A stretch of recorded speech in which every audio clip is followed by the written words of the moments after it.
Bonsoir à tous. De la littérature et des images d'Épinal au XVIIIe siècle, des jeux et des séries télévisées au XXIe siècle, le mythe de Robinson Crusoe vogue dans notre imaginaire de génération en génération. Le Musée national de l'éducation lui consacre une exposition. Bienvenue dans les yeux bien ouverts. À l'origine, l'histoire est vraie. Un marin écossais, Alexander Selkirk, a survécu 4 ans sur une île déserte. Robinson Crusoe, le roman le premier, écrit par Daniel Defoe en 1719, raconte cette aventure. Le séjour du héros se poursuit 28 ans en compagnie de Vendredi et ils repartiront ensemble en Angleterre. Du XVIIIe siècle à aujourd'hui, l'épopée de Robinson Crusoe est devenue un mythe. La capacité des enfants et des adultes à s'identifier à Robinson, que ce soit garçon ou fille, on la retrouve jusqu'à l'heure actuelle et on en parle dans l'exposition.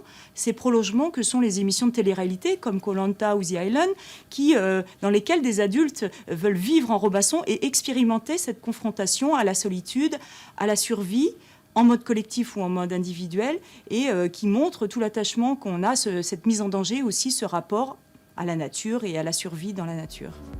Dans les documents exposés au Musée national de l'éducation, les Robinsonades prennent la forme de romans, de BD, de films, de séries, de jeux. Robinson, intarissable source d'inspiration. L'altérité, le respect de la nature, la migration sont des thèmes d'actualité. L'analyse qu'on porte sur soi-même dans ces moments de solitude, de retrait, le rapport aux autres, la condition humaine en tant que telle face au danger, face à la prise de risque, et plus généralement le rapport au monde, c'est vraiment les thèmes qui sont universels et qui sont au cœur des préoccupations humaines. Robinson Crusoe et Vendredi sont des figures pédagogiques pour apprendre à faire un radeau ou une cabane, pour apprendre surtout à ne pas avoir peur de l'autre et en faire son ami. Le Père Noël est un rocker. Pour lui et les enfants, 3 groupes montent sur la scène du silo à Verneuil-sur-Avre, solidaires avec le Secours populaire. Une entrée contre un jouet. Barbe Noire, Métro Verlaine et Bye Bye Blondie mouilleront le t-shirt le 19 décembre.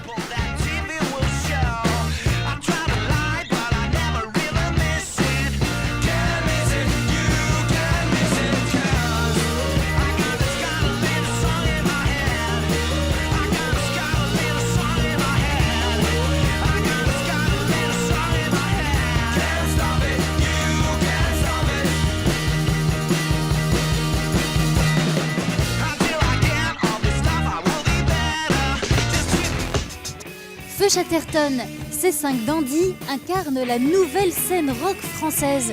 Des textes au langage châtié et des guitares électriques, ils matchent Baudelaire et Dance Floor. Feu Chatterton s'écoute et se danse, à voir demain soir au 106 à Rouen. Petite cancre, je ne sais qu'un flacon qui me rend ivre jusqu'au tournis. Il est plein d'encre.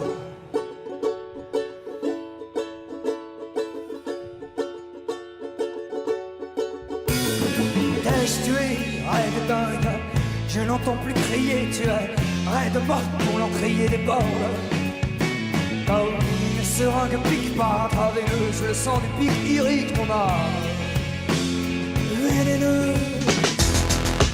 Sac de Nœuds est une compagnie de danse qui mêle à la chorégraphie les arts plastiques. Le mouvement fait le lien entre les disciplines et la compagnie havraise s'épanouit à la croisée de ses chemins. Son spectacle Sur le fil prend la forme d'un livre d'images qui se déploie.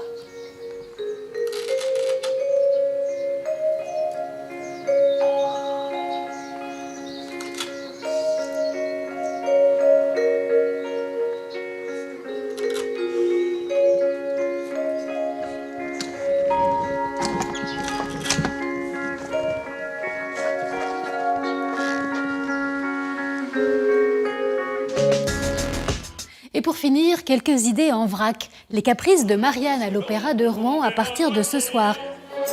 Si tu le bois tout entier, je dirai petite mouche, petite mouche, je dirai petite mouche du pied.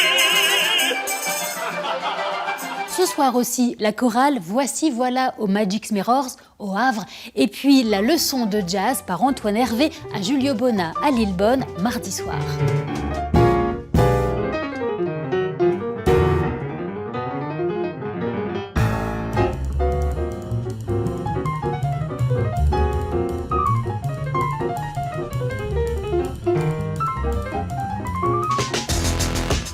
Merci de votre précieuse fidélité. Rendez-vous avec Béatrice Rabel vendredi prochain. D'ici là, surtout, gardez les yeux bien ouverts.